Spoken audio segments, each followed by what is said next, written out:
Hello, hello, and welcome. Welcome on into the Swear Word. I'm your host, Brandon Swear, and hey, this is a podcast for the chilihead community by the chilihead community. Regardless of your spice tolerance, this is the place for you. Up tonight, we have an amazing episode on deck. We have the return of a great guest as well as a brand new member to the overall team. So looking forward to getting to know them as well as a very new sauce dropping as well. So looking forward to sharing a little bit about that and getting to know the inspiration behind it all. So episode 174 starts now.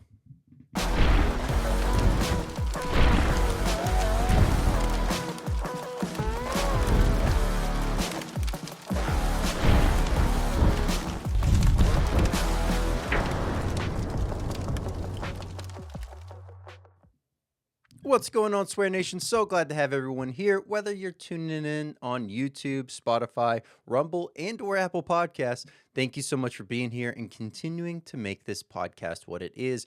If you've just recently found the podcast, so glad to have you here. And to those OGs that have been rocking since day one, thank you for everything y'all have been doing, and salute to the Swear citizens. Up tonight, we have the pleasure of having back on Wicked Provisions and Chef Flaco. We're going to be diving into the newest addition to the team, the newest sauce to the lineup, the inspiration behind it all, and a deep dive. So just looking forward to diving into this episode, having a great time, and talking about a phenomenal Central Texas hot sauce event that is coming up here in a few months. So you definitely want to stay tuned for that. But let's do this. Let's go ahead and kick it on over to Hot or Not.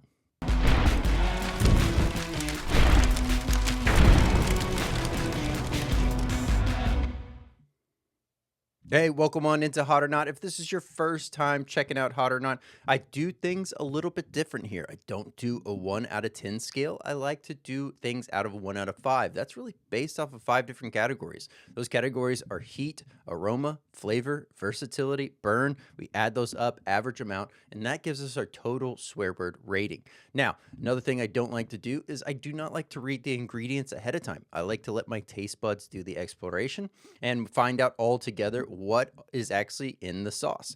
So without further ado, let's go ahead and jump into this very first sauce. This is the newest release from Wicked Provisions. This is the Jalapeño Wasabi hot sauce. But let's go ahead and talk about the label here. As you can see, great visual pop on the overall label. This is the Jalapeño Wasabi from Wicked Provisions. And yes, much like you would think, with a name like the Jalapeño Wasabi, this is going to do wonders for sushi night, plus many other dishes, but we'll be diving on into that here in a second. Let's go ahead and give this one a good shake. For all those that are keeping track, yes, this does have a perforation on the cellophane, and one thing that I do like that Wicked Provisions does is they make it to where it has the perforation around the cap portion, so you still get the branding on the cellophane on the neck of the bottle, so very cool there. Love the overall visual context to the pop of this. You got that bright, greens kind of bleeding through there with the vines, the jalapeno, and the angry jalapeno sitting there all together. Just a beautiful representation on the outside that says, grab me, check me out. Let's go ahead and give this one a good pour here. Beautiful, bright aroma right off the bat. Definitely greeted with that very bright note of the jalapeno. You're picking up what smells like a little bit of garlic. There's a little bit of sweetness on the nostrils as breathing that in, as well as you're definitely able to pick up that overall aroma from the wasabi. Absolutely loving this. Salivating already. But let's go ahead and give this one a good pour. Nice medium consistency. So here we go. Cheers. Oh my goodness. Bright, earthy. You're getting that nice overall jalapeno note right off the bat. Nice quick flash to the heat. The heat kind of comes on front of the tongue, gums, nice little sizzle going on there. Absolutely loving that.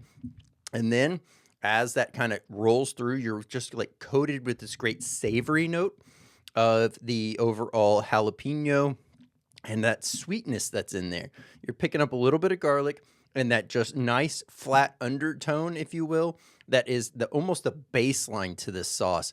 So you have that bright upper note of the jalapeno, and that nice baseline of the wasabi. And what is happening is as you're enjoying the sauce, you're getting kind of this cascade of it going from bright, more front note of jalapeno back into the wasabi. And then it starts to just like mellow out as it continues to ride out on the flavor profile. So love it here. It is almost like a beautiful dance of flavor notes going on in your mouth whenever you're eating this sauce. So this one is phenomenal on sushi. This is great on burgers, sandwiches, pizzas. I mean, pretty much anywhere that you're wanting a strong jalapeno sauce, and if it can handle the wasabi, addition to it, this is going to be the absolute beautiful addition to any of that. Now, this is also extremely safe. Speaking of heat, extremely safe for any spice level. Those that are just starting out, or maybe might not be too comfortable with spicy food. This is going to be definitely noticeable that it has have some spice to those individuals, but it's not going to blow them away to where they're just like not wanting to touch their food or anything else going on. So absolutely love that. The other thing is with the burn characteristics. This is a very unique sauce. You hear jalapeno and you think, okay, quick burn, not high heat. All these kind of things kind of come to the forefront. But with the wasabi, the beauty of it there is that wasabi kind of gives that upper chest kind of like warming sensation. And so it really does that and then activates a bit of the sinuses. So you get that kind of Superhot-esque overall feel mimicked here in this sauce without having to have the Superhots in there. So I really like that. I could see myself pairing this really well with, like, say, a already made salad dressing or making a salad dressing out of this sauce. This would be phenomenal for that. This would be great for marinating meats. For those that are, used to pushing themselves, constantly working on your own personal best, this is going to be a mild to medium heat sauce, depending on where your tolerance is at. For me, this is a nice mild, but like I said, the way that wasabi comes in, the way that it rides into the upper chest and opens the sinuses, it does kind of mimic a more medium heat sauce. Let's read some ingredients here. Jalapenos, water, honey pickled jalapenos, vinegar, seasoned rice vinegar, lime juice, wasabi, garlic, salt, and honey. Very well done. Limited ingredients. Nice balance here in everything that's going on. If you are seeing this now, this is live on Wicked Provisions website. I will have the direct link down below for it, as well as a link to the main site so you can check out the full lineup of amazing products from Wicked Provisions. Also, if you're going to be out at the New Mexico Hot Sauce Expo in Albuquerque, check out Wicked Provisions, as well as many, many, many other great sauce and spicy manufacturers out at that event. Tag me, let me know what you got, and I'm looking forward to hearing y'all's feedback as well on the jalapeno wasabi from Wicked Provisions. But let's do this. Let's go ahead and start tonight's podcast.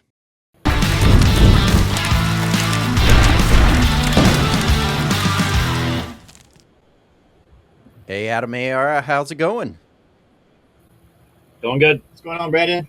So glad to have y'all here. Obviously, have had the pleasure of talking Wicked Provisions hot sauce, Chef Flaco's line, and all this before. So love to be able to watch the growth happen, see the new additions of products, the stuff that is flowing out, and of course, now get a little bit more insight on the brains behind some of the products. So glad to have you here.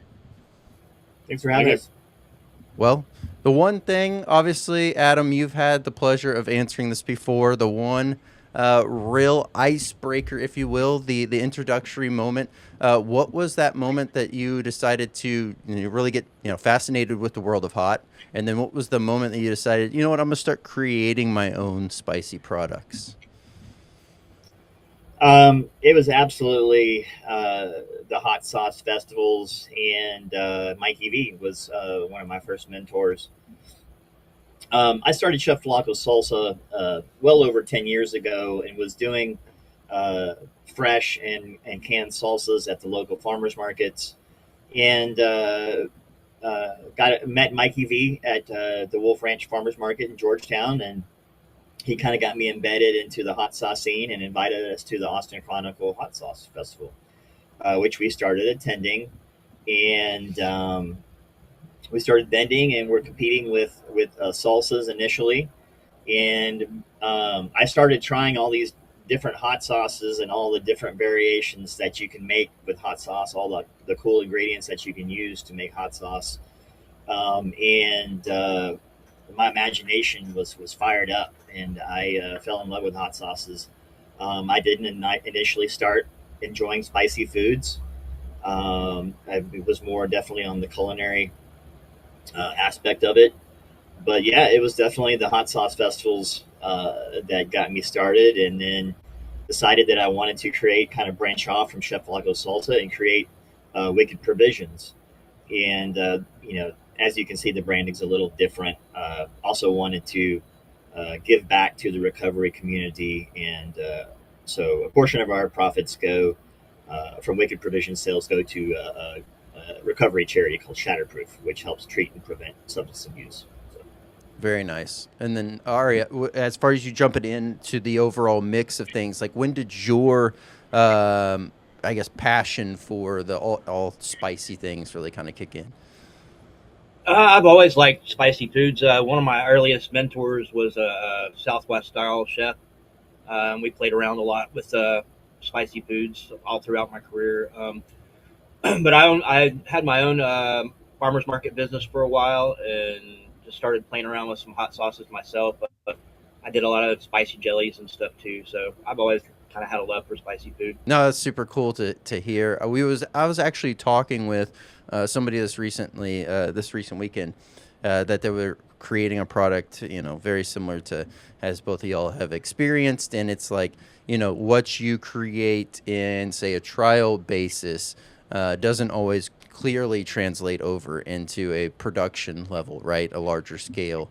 And they were actually talking to me a little bit about that, how they're very satisfied with their product whenever they're got this thing fine tuned at a smaller level. But every time that they've tried to make a bigger batch or tried to go with somebody to co-pack to make a bigger batch for them, that's just not been quite the same. And I think that's just part of the growing pains. I guess from that standpoint, I know that there's been some newer additions to the line that we'll be jumping on into product wise that y'all have. But did you have any issues like that would correlate with the new introduction of a product? We got lucky with this most recent one, the jalapeno wasabi. I'd only made it in a dozen bottle batches, and it was actually the recipe was a little different than the one that I had made originally. So we had some worries, but we got lucky, and it turned out really good with the mass batch. So yeah, one of the neat things about this sauce is Era starts with an infused vinegar, which adds a lot of depth of flavor uh, to the sauce and makes it unique. Um, like you said, scaling up is always a challenge, right? Because we have a recipe that we started with that's pretty much a micro batch, and now you need to pump it up to 10 or 20 or however many gallons. And of course, you want to make sure that the flavor is consistent to the smaller batch that you had, because obviously that's where you approved the flavor. Um, One of the things that I've heard that makes sense to me is that I heard from another chef is that recipes are great, but ratios are perfection. If you can narrow it down to, okay, my sauce is 2% salt, 50% vinegar, 40% chilies, or whatever the ratio is, and Mm-hmm. you use that, math is a perfect science for the most part. So if you use ratios to scale it up, it definitely helps. Yeah, yeah. No, that definitely makes sense. It's always one of those fun things, though. I mean, just being able to create it, and you don't know what you don't know when you're first starting out. So, like writing things down is a huge hurdle to get over. To have all that really fine tuned written down, so then you can kind of go back and make those tweaks. But no, going from a 12 bottle batch of this amazingness, I can only imagine you had to have, like, I guess, a little bit of worry, a little bit of angst on if it was going to come out perfect, right? Because, just that little bit that I got to try at North Texas Hot Sauce Fest, immediately my head exploded with the idea of, applying this to, say, going out for sushi night or something like that. Because it just, that jalapeno and that wasabi just really kind of riding through is a phenomenal pairing there. And, one that I don't know why we hadn't seen it sooner, because it is definitely needed. So kudos there on that thought process. I guess, what was the initial inspiration behind that? So it's a funny story. It's actually a byproduct. Whenever I had my own farmers market business, I had a product called firecracker pimento cheese, and I made honey pickled jalapenos, which was what made the firecracker part of the pimento cheese. And I always had a lot of the vinegar left over from the honey pickled jalapenos, and I started saving it because I was like, this is a great byproduct. I don't want to throw it away, and I wound up with a couple of gallons of it, and I was like, I started playing around with it and made that sauce, and it was sushi inspired, definitely. You talked about the ones that don't make it. I also had a pickled ginger hot sauce that I was playing around with, and it never quite got to the same level. So that one is on the shelf. But yeah, it was, like I said, it was just a byproduct, and then I just started playing around with it, and it definitely was inspired by sushi. Um, and that was wound up being one of my better selling products. So whenever I came over here, I decided to bring it over. Very nice. And I guess, how has Here, that translation been from a work standpoint for both of y'all? um, Era joined Chef Flaco's Gourmet Foods about 6 months ago.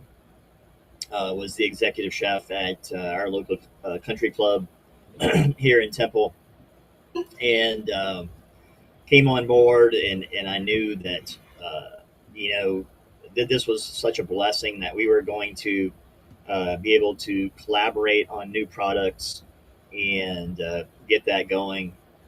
It's always neat to work with another chef and see what kind of ideas that you can come up with together in the collaboration. And since then, we've launched our Texas style salsa under the Chef Flaco's label, and then now the jalapeno wasabi. I'm sorry if I veered away from your question, but No, no, no, you're good. That gives us some great insight there, because that also kind of gives an idea of just how everything's, for anyone that's checking in for the very first time, unfamiliar with Wicked Provisions, unfamiliar with Chef Flacco, like how this, how y'all are working together and how this is all coming together, because obviously with the newest additions there, and I've seen quite a few new revisions going on, so I also want to applaud those. Like, you have, it looks like, also some packaging, if you will, upgrades that kind of came down the line, some new flavors going on, offerings. It's just like,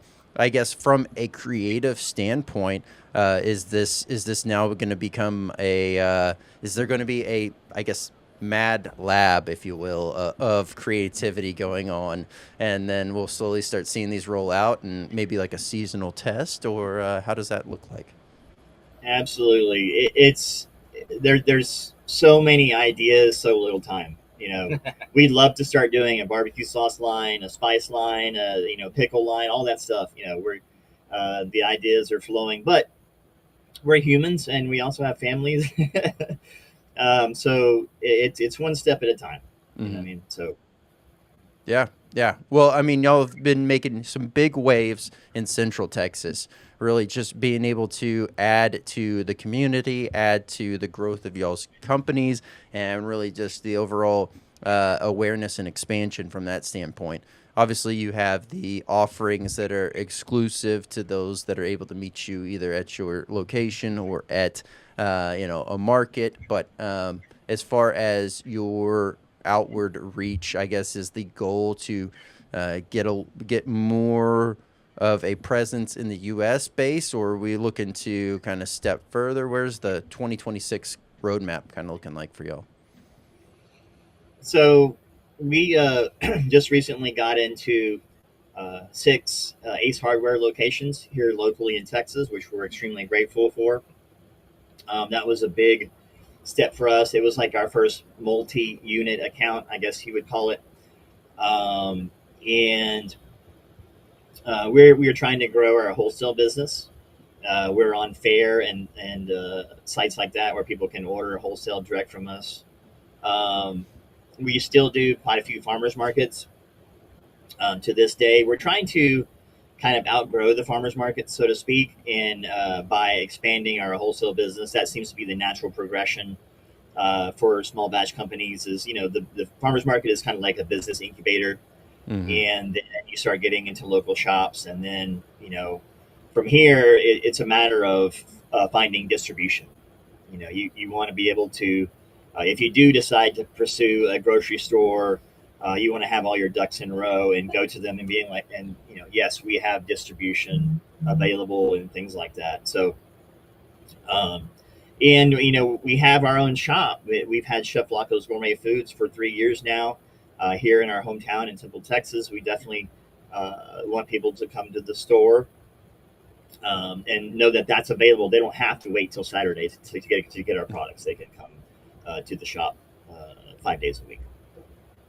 Very nice. Now the I guess the container change up. Have you liked it better? How has that been from a packaging standpoint? You referring to the deli containers for our Yeah. fresh products, or um, Yeah. that was a challenge last year.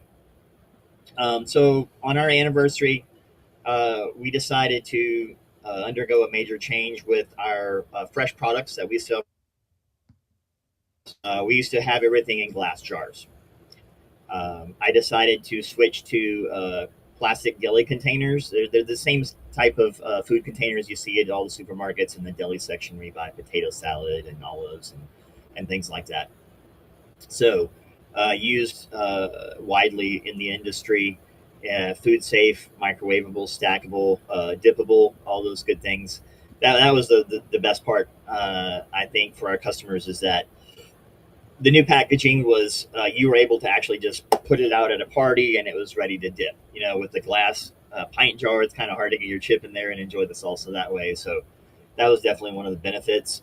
um, but there's also some people that are wary of plastics, for good reason. If you study microplastics and stuff like that, there's cause to be aware of it, not really to be alarmed or try and ban it altogether, but just to be aware of plastics and stuff like that with food.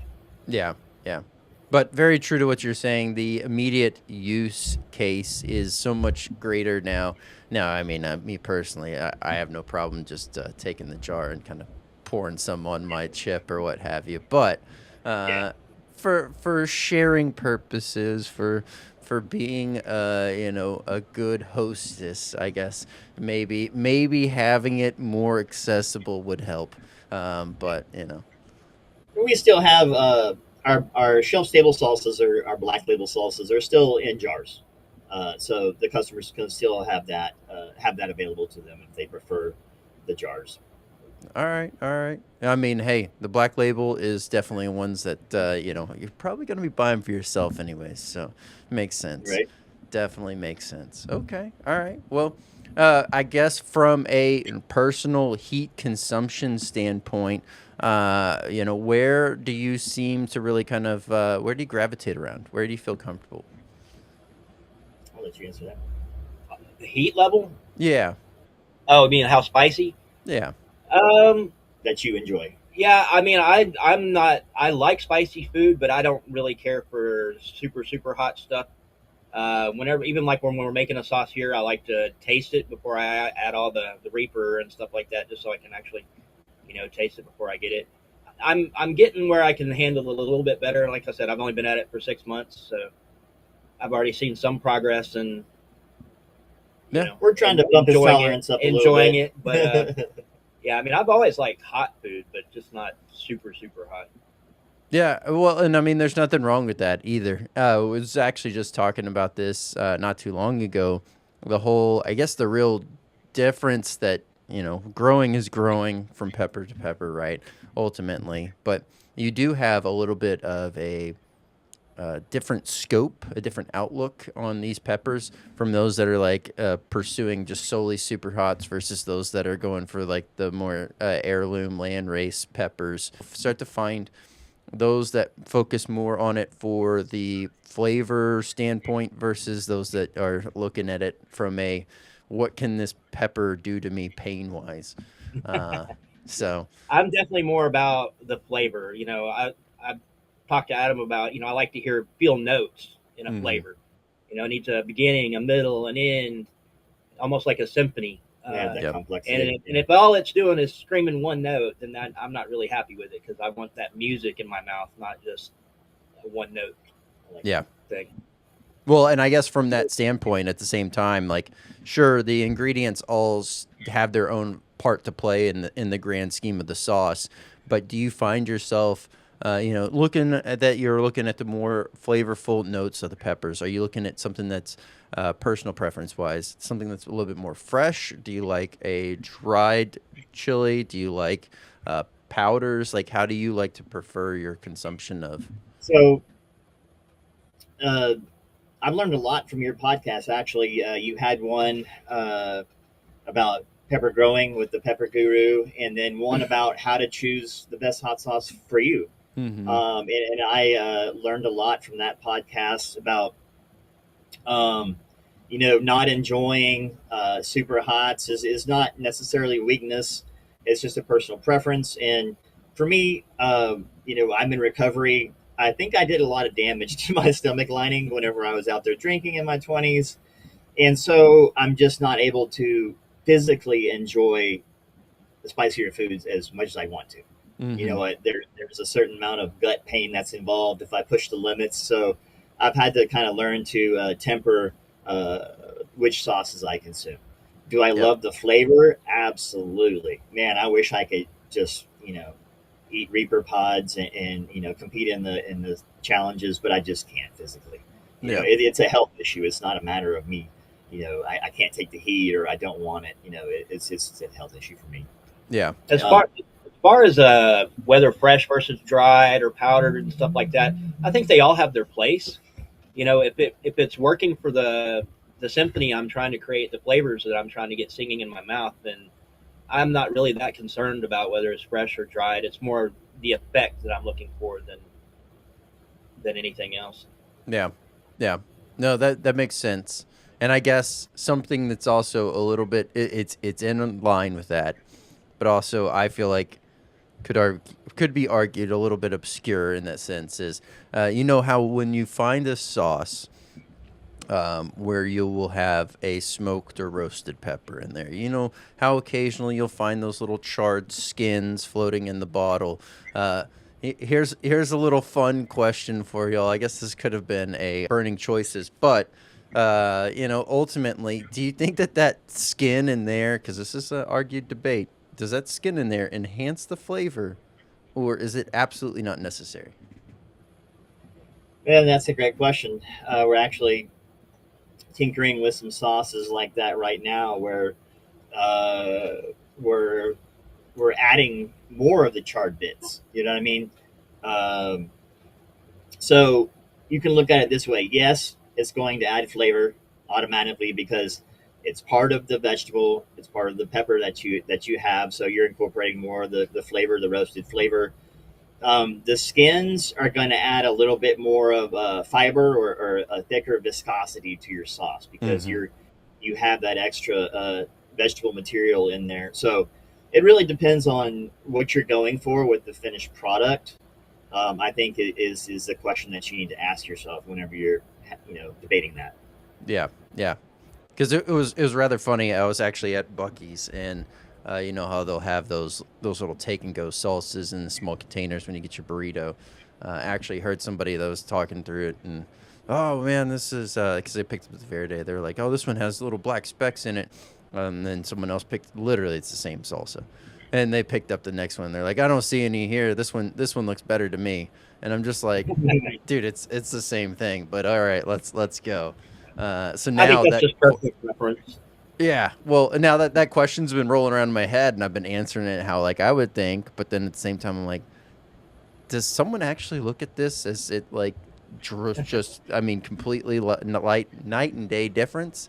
Like I get the texture and I get that the different added viscosity to it. That all makes 100% sense. It's the idea that like, I mean, I guess it's the same thing to me.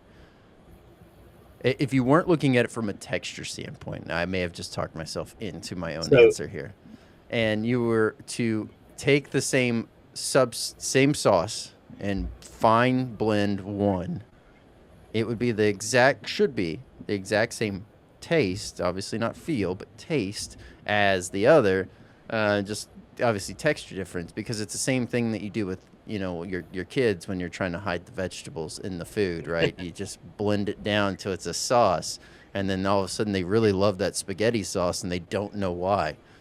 right, I will say this: um, in the finished product, the visual appeal of it, there's definitely a difference between a sauce that's completely smooth pureed Mm-hmm. versus a sauce where they've the charred bits remain. Yep. To me, with the charred bits, it looks a lot more rustic. Mm-hmm. And if that's what you're going for, then absolutely, have that in the sauce. But if you're looking for a sauce that's more refined, obviously, the pureed route is the way to go. Yeah. Um, and I can give an example of that too. It's funny you mentioned that with the Blueberry Seduction hot sauce, which was a previous release for Wicked Provisions. I had the debate on whether to keep the skins of the blueberries in there. It was a very thick sauce. It had a little bit of chunk to it, but I recently did a revision to our Blueberry Seduction where I started straining the sauce through a chinois, which is a very fine mesh strainer. So it changed the overall appearance of my sauce. It changed the mouth feel, and it changed the overall eating experience of that sauce because of just one simple step of straining the sauce afterwards. So, great question. Very nice. Very nice. Yeah, that makes sense. I can see where that would be extremely beneficial for that overall well-rounded experience. And I guess really that's oftentimes the thing that just distinctly sets you apart from just another sauce that as most people would say similar ingredients to the one next to them, and hey, golly, just bumping into a lot of folks this weekend just traveling and different restaurants asking what's their hot sauce. I always love it whenever a restaurant's like, oh, we actually make a house one. I'm like, oh, forget Right. whatever you got at the table, bring me that house sauce, let me try that. Right. Some of those actually, one definitely came to me in a small squeeze bottle that it looked like I had actually brought it to the restaurant, and everyone else at the table was convinced that I had brought that with me. But yeah, no, it's definitely a not just a clean cut experience in the sense of like a lot of people just think just grab these ingredients, throw it together, and it's done. Sure, you can go that route, but then there's levels to which you're executing, and what you're talking about is really dialing it in further. You're delivering on many different levels by, paying attention to, the overall consistency of this sauce, the sheen, all these things. Its intended use case really starts to differentiate itself from the competition in moments like that.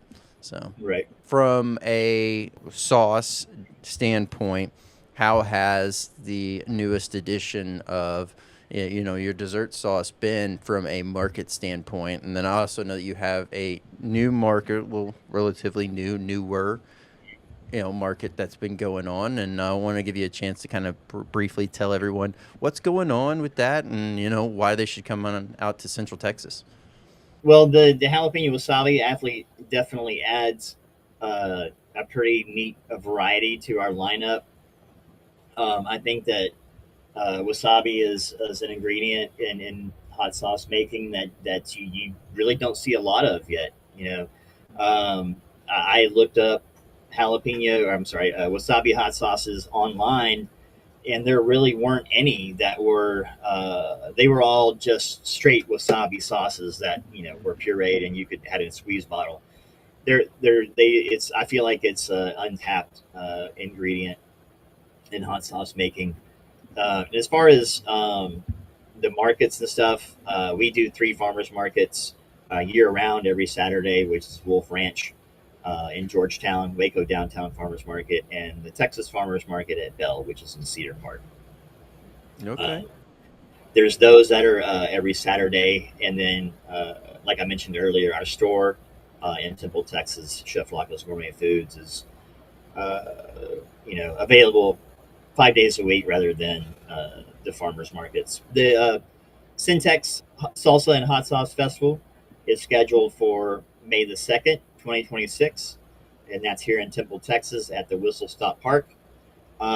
That event is we partner with LULAC, which is the League of United Latin American Citizens, but we partner with LULAC, and this event we feature hot sauce makers from all across Texas and beyond.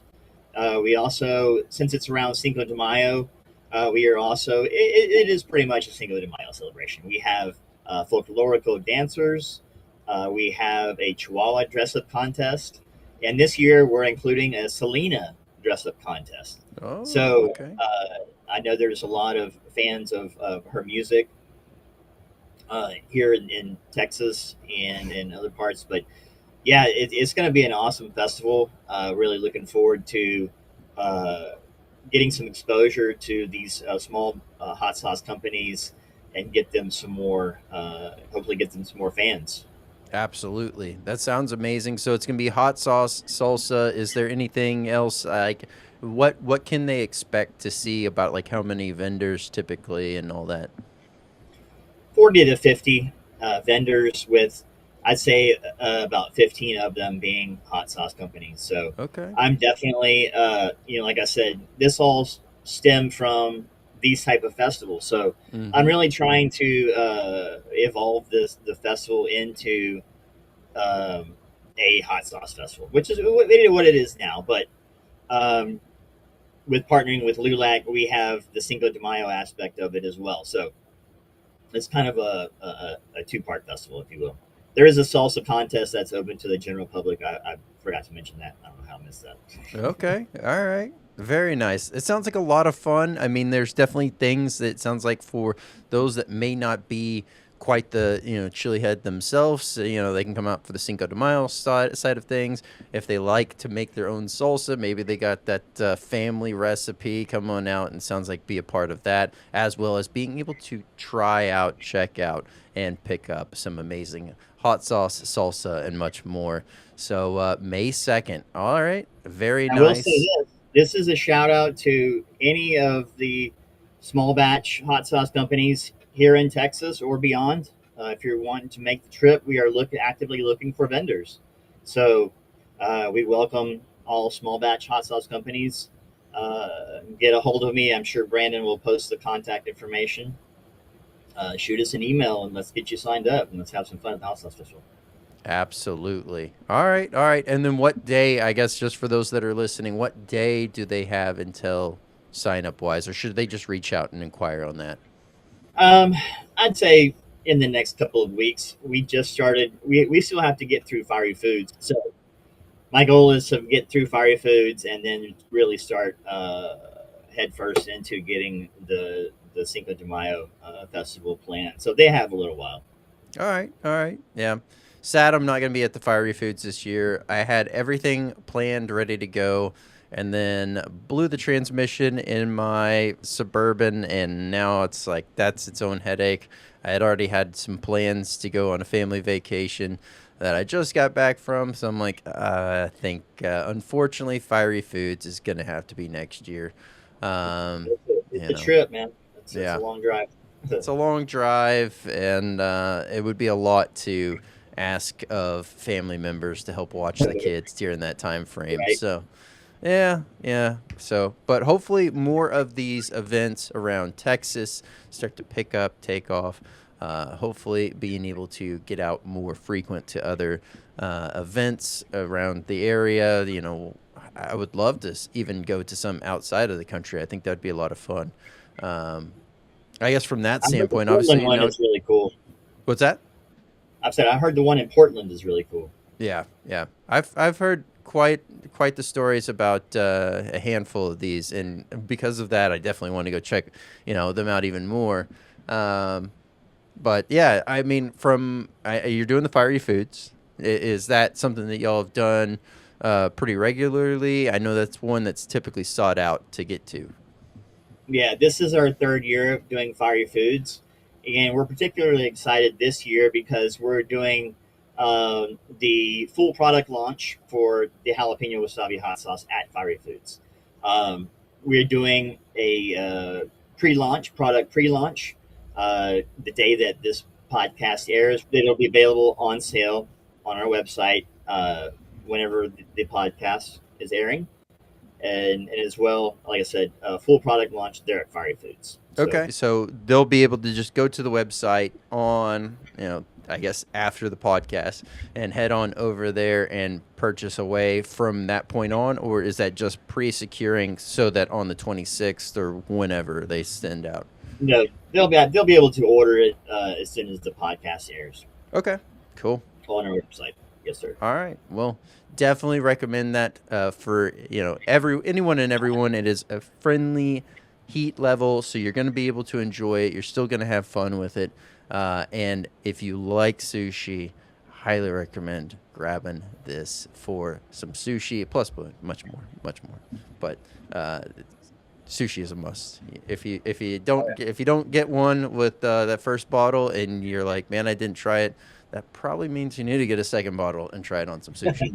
So, yeah, we literally drink that stuff in my house. I think we smashed a bottle in like 2 days. So, yep, yeah. It's always fun. Anytime that there is a heat product with, I'll work a ghost product in there periodically for my wife, but pretty much anything habanero and under, I know that I give offering of letting her try before really kind of going to town on it, because oh my goodness, it's much more fun to gain the insight and see the reaction of family members that don't normally push themselves, and maybe find something that they by name are frightened of, but then they try it and they're like, oh, this is actually really good.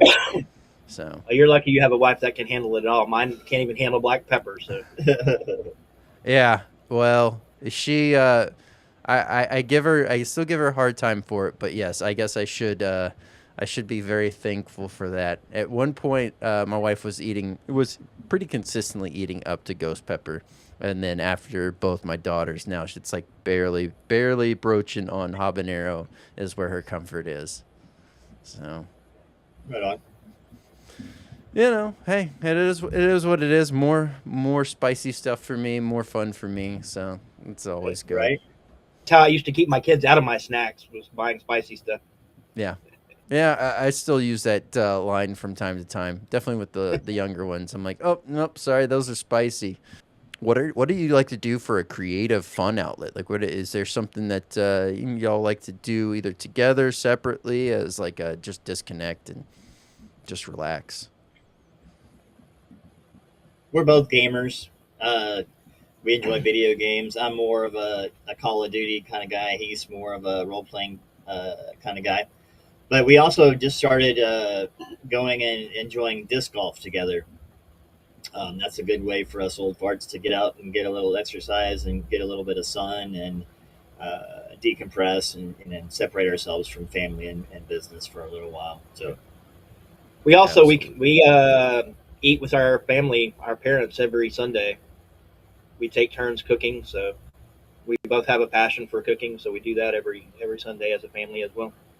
Very nice. Yeah, those times are so needed. I feel like that is a very overlooked thing today. It's ridiculous. We just recently started implementing for our kids no TV during dinner, and then we all have to sit and we were sitting at the dining room table together, but it would always become someone was either on their phone or watching iPads or something. So then we started to sit at the counter landing to where there's no phones, we're facing away from the TV, and just have to stay engaged in talking and eating. And as silly as it sounds, it has helped out so much with the just overall engagement from the kids, being able to get a full on feel for how their day went, all of this. So no, I can appreciate that. It's a nice way to reset. It's a nice way to reset as a family as well, because that is extremely important. Definitely, whenever you're pushing through, you're on your grind, you're doing your thing. Like, it's being able to be unified is important. Okay, all right, I like it. Disc golf is a huge thing too. I got back into that again now that the kids are in it, and well, the young ones don't really play quite as they should, but they're out there getting the feel for it. They're getting things down. Gives me enough time to, as you were saying exactly, get out there, get active, get doing something. It's a fun time. Do you have a preferred? Do you stick with just one type of disc, or do you rotate through the full lineup? Oh yeah, at least a putter, a mid range, and a driver. Yep. I Yeah, we're still both novices, so we're learning. But yeah, the same. I like to have at least three different types: a driver, a mid range, and a putter. So gets the job done. Yeah. I asked because there for a while I got in this weird habit of only playing with a mid range, like driving mid range, putting mid range. I was just like, all right, we'll just do that. Now I've started to get back into the rotation, but now I skip the mid range. I just go straight driver or putter. Um, Yeah, so yeah. I've seen both methods between meeting people out on the disc golf course and talking to them. I've heard of both styles of play. Where you just use one disc for everything, and then like you said, the driver and the putter. yeah, yeah. It's a lot to carry around if you have a big set as well, or if you're out with a Right. large group. But it's a lot of fun. Okay, all right. Then I guess with that, are you all jamming out? Y'all having a lot of fun, or are you just kind of going and enjoying the nature? Yeah, a little bit of both. I mean, we're competitive, but with each other, but we're not that good yet. So it's more, yeah, just kind of hanging out and throwing it around, hoping we don't. I had one plop into a lake last week, so that was a little. Yeah. And Well, some that's of the those discs give you that false advertisement too. It's like I have some that say that they will float for that purpose, and I'm like, all right, I'll use these whenever I'm playing by the water. And I swear I threw one, and it floated for about 2 seconds, and it just turned on its side and went straight down. right. I'm like, that's not floating. That's sinking. Yeah, there's a few disc golf courses up here. I don't know about how they are more in the Central Texas region, but up here, I found one the other day just on a whim. We're like, oh, we're gonna go try this one out. It didn't warn you that you needed a full-on physical before you went out there. This was like playing disc golf with American Ninja Warrior intertwined in there. It was wild by the time we were done, and we were going pretty slow on purpose because one, we needed to eat up some time, but then two, it was just like the course was just so wild that it wasn't even. I don't even know how to describe it. You didn't know you were going to go hiking. No, I mean this was like hiking. This was a little bit of rock climbing. It was just wild. I mean, every course it was like highs and lows. I mean, there's just like these big old like tree coves everywhere. It was pretty intense. I did not It's expect gotten, that. it's gotten pretty big here. We actually have about four pretty big courses around here, and they're pretty diverse in their difficult levels. I mean, some of them are just like crazy hard and with water hazards everywhere, and some of them are pretty mellow. So there's a nice variety. Yeah. I have a funny story that ties into hot sauce as well. um, Yesterday, I was out throwing some disc just to kind of unwind after the Hops and Hot Sauce Festival, and hadn't even unpacked my car yet. So I was loaded up with hot sauce in my car. But anyways, went and threw some discs and was playing solo and met this other guy that was also playing solo, and he seemed pretty cool. So we linked up and finished out the course together. And right after we finished the 18th hole, he goes, "What's your last name, man?" And I told him, yuck. And he goes, you're Chef Flaco, aren't you? I was like, yeah, man, how did you know? Turns out that we know the same guy, String, from Dragon Vio Hot Sauces out of Killeen, Texas, is a mutual friend of ours.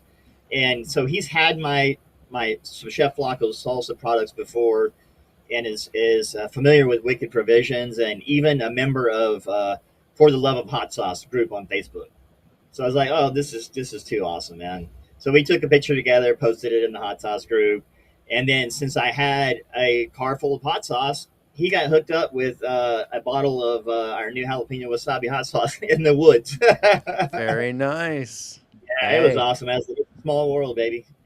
that's awesome. You know, this Fred, guy just thought he was going out to play disc golf and have a, you know, just this probably a complete diversion to see this whole day turn around and have this, you know, be blessed with a nice bottle of hot sauce. He's already had a relaxing game. Yeah, no, man, yeah, that's we super made a cool. new friend. Now we're friends on social media, and yeah, that's pretty cool. Very cool. Well, I also, you know, speaking of the For Love of Hot Sauce, did you end up going to the Hops and Hot Sauce Festival? How did that go? We did. It was just this past weekend. I know it was a challenge for Natalie and everybody with it being rescheduled. Initially, it was supposed to be the date that we had the big freeze here in Hmm. Texas a couple of weeks ago was rescheduled for Valentine's Day, which of course is a holiday. But the festival went great. We had a great time. There were a few less vendors because of the scheduling conflict and stuff like that, but I feel like we definitely had more of a draw to our booth because there were fewer hot sauce vendors. But Natalie did an awesome job planning the event. Everybody had a great time, and we got to meet some new hot sauce makers out there. So Very cool. Very cool. Yeah, always great to see the growth happen, transpire, and all the new faces come in. I know that there was a few companies that I had never had the chance to really get to know ahead of that, so not certain how theirs turned out. But all in all, you know, more eyes on the more that are coming to Texas for these events. I think like we are poised to have the perfect opportunity. It's a shame that from a show representation standpoint, there's not enough unification to have like one show excel over another to kind of help lead and feed the others. Because at this point, it kind of seems like that's what we need. Like other right, states have their one show, but because Texas is so big, you have so many competing areas, kind of yeah. just need one to kind of lift everyone. Yeah, it's a great way to expand the community, the hot sauce community, and engage our consumers, the people that love our hot sauces, and meet them in person, and just grow the whole scene. So, Well, so I know that you just recently ended up getting an award. I guess tell everyone a little bit about what that award was and a little bit insight on that product that won the award.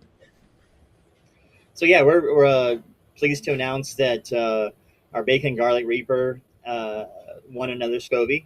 This is the second year in a row for that product, and also our Triple X salsa under the Chef Blanco salsa line won its first SCOBY. So we're incredibly honored to receive that award, and of course we'll be sporting the hardware at the Fiery Food Show. The Triple X salsa is one that is made from three super hot peppers: ghost pepper, scorpion pepper, and Carolina Reaper.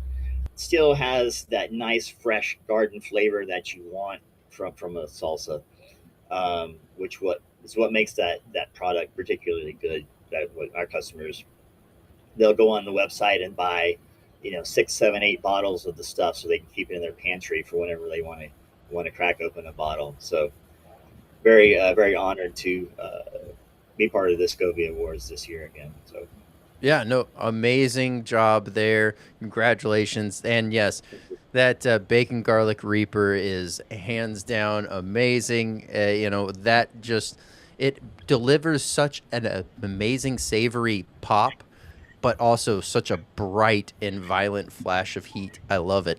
Right. So There's a lot of reapers in that recipe, man. yeah, yeah. Well, and it's like the perfect chili head, savory sauce to be able to like lean into. So works great just about on anything. I'm pretty certain I even had tested it out on a little bit of dessert at one point, and it still was hitting just perfectly for that nice fudgy brownie. So Right I on. liked it.